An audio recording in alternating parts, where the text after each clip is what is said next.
Hello there. Welcome to the next step in installing the PrintShift conveyor belt part ejector on your Prusa Mini. This time we're going to be wiring up the motor. The motor will be controlled by a micro switch, which will mount on top of the Z-axis. When the part is ready to eject, move the belt into execution position, move the Z-axis all the way to the top, turns on the motor, parts slide off. So, let's get started. To do this install without a soldering iron and make it as accessible as possible, we're using these heat shrink connectors. Two little red bands, so a bit of adhesive to provide some strain relief, and in the center is some low temperature solder. So you can actually slide this onto your motor connections and use a heat gun to solder the wires in place. If you have a soldering iron, you'd rather use an iron and solder like a sort of more standard, feel free. Just showing these off to say you don't need the advanced tools, you don't need much techniques to get this guy working. First thing we're going to install is the micro switch. We have 3 connections. See if we can see. I don't know if you can make this out. The one closest to the root is labeled C. It's common. One in the middle is NO. That's normally open. So right now, there's an open circuit between these two. When I close this, we will complete the circuit between the first 2 pins. The third pin is normally closed. Opposite of normally open, there's a circuit between these two, but when I click the pin, it slips over to this one. We're going to wire the normally open and the common. I already cut down one of these, and then cut another down. So we have just a little bit of heat shrink. I think I cut this one a little shorter. We're going to use our red wire and a pair of wire strippers. Now these automatic wire strippers, you don't need anything that fancy. So I'm actually stripping both ends of the same wire. And I'm going to install this with the wire still looped up, but we will cut it down later. Because of that we need to feed these guys on.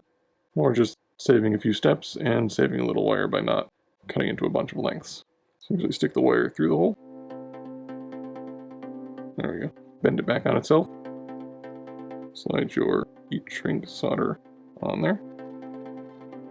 Same thing with this guy.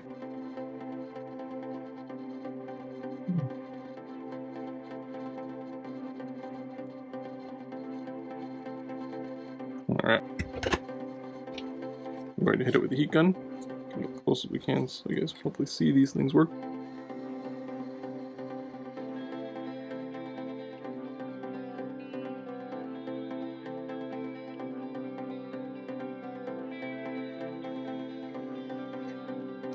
Get both those guys melted in place.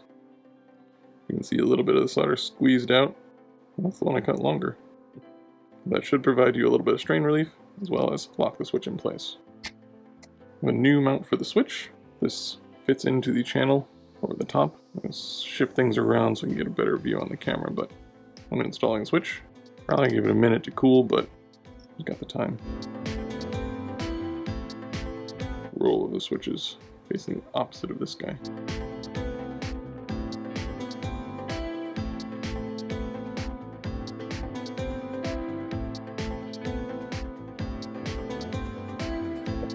So this guy gets mounted right up here. You can adjust the height up and down to trigger off the motor housing. Mount it 12mm M3 and a post-insert 3030 T-nut.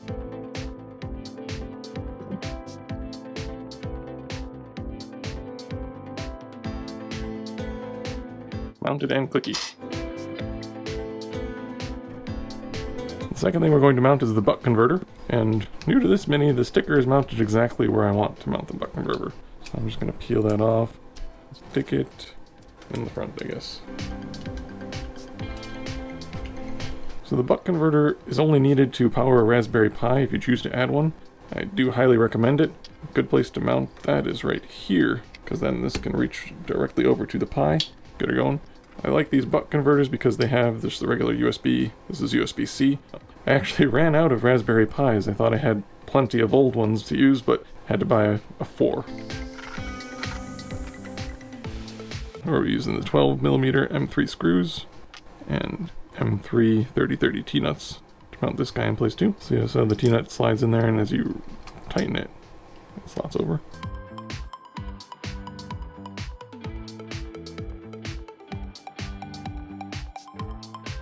And that is sorted. Fun with this mounting, you can get the wires down and you don't have as many chances for the X-axis cable to catch. And so the next step is we need to get power to the motor. So let's wire up the micro switch first so we'll actually be able to reach. So running from the common, we're going to join the micro switch, the buck converter, and power from the Pi right in the middle.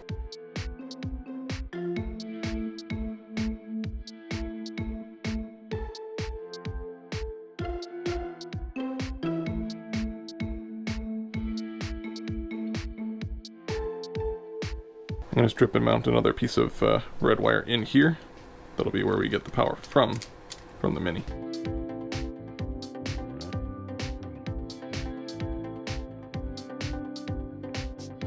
You can totally solder these connections, but I'd like to be able to swap out the parts and change my mind if needed. Plus, wiring the motor in backwards is totally doable. And this way, DC motor, we just swap the parts. I also love this wire nut because you can actually use it as a wire management device. Pops right into the 3030 channel. So this wire is going to go into the electronics. We'll get power from there. Not going to do that yet. I'm going to run this wire down below and through. Get a little tiny zip tie in here. There are a lot of wires on a 3D printer. Wire management is best done early and often. So the negative line from the motor is going to come back the same way. So might as well marry these guys together.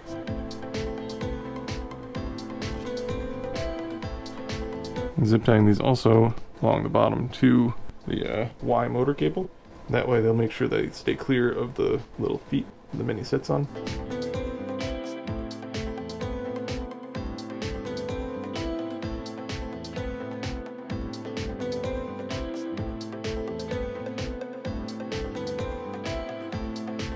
The red wire to the positive and the not red wire to the negative on the motor.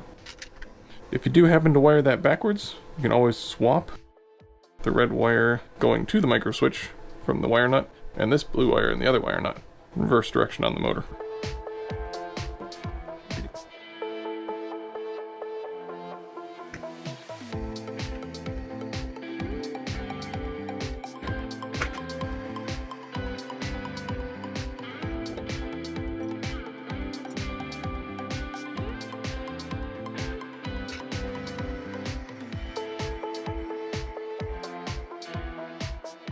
Nicely soldered motor connections with no actual solder. So we're going to wire the black wire from the buck converter, the not black wire from the motor, to the not black wire that will power off the Prusa Mini power supply.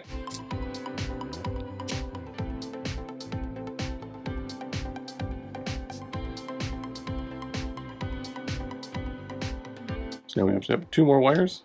Then we need to go into the Prusa Mini's buddy board, find some power. Strippers aren't perfect apparently. Definitely don't want that much wire sticking out, so let's just this.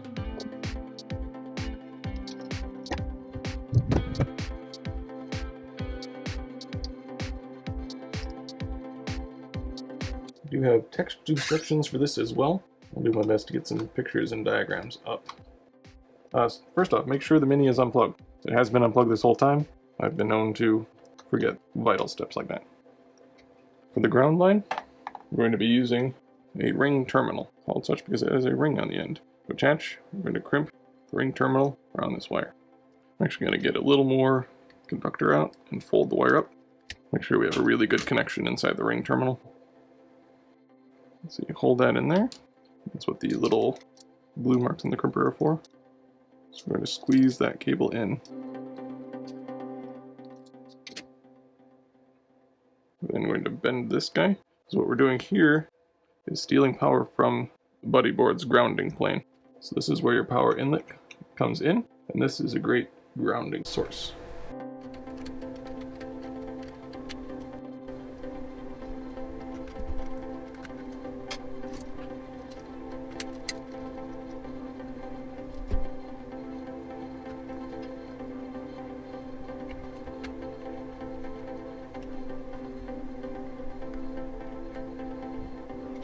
Be very careful that this is pointed in and not touching any of the other pads. I like this grounding spot because there's nothing too close to it.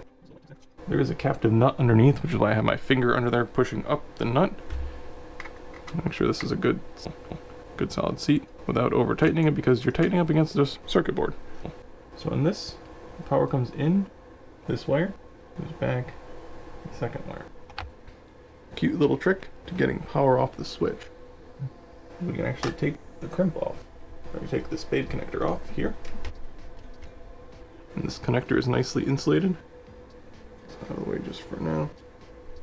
So you can simply stick the power wire here. See that through the hole? No need to crimp it or anything. You're using the clamping force of the spade connector to hold it on. You do need to get the spade connector on there, but if you do that well, you'll have no exposed wire, no insulation, and boom, you are in business. Now this, I've wired it to be always on. If you go to the other lug, then the Raspberry Pi and the ejector will only be powered when the power switch of the printer is turned on. You could do it either way. I don't ever really turn the printer off since it automatically turns the fans off anyway, so it really doesn't make a difference in my case. But that is it. We now have power to the ejector. I am going to plug in and power on and test all the connections before sealing it up. It's always a time for caution.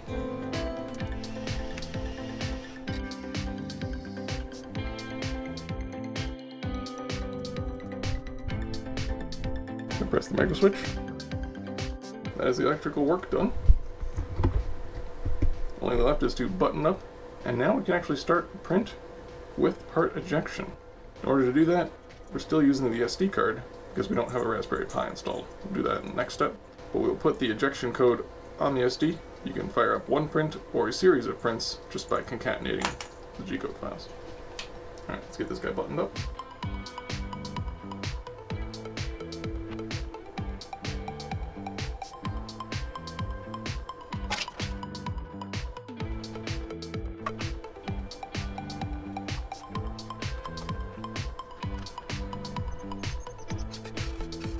That's a half-hour install, all the electrical work, all the wiring. I'll go grab a print, fire this up, take you guys down here, and happy printing.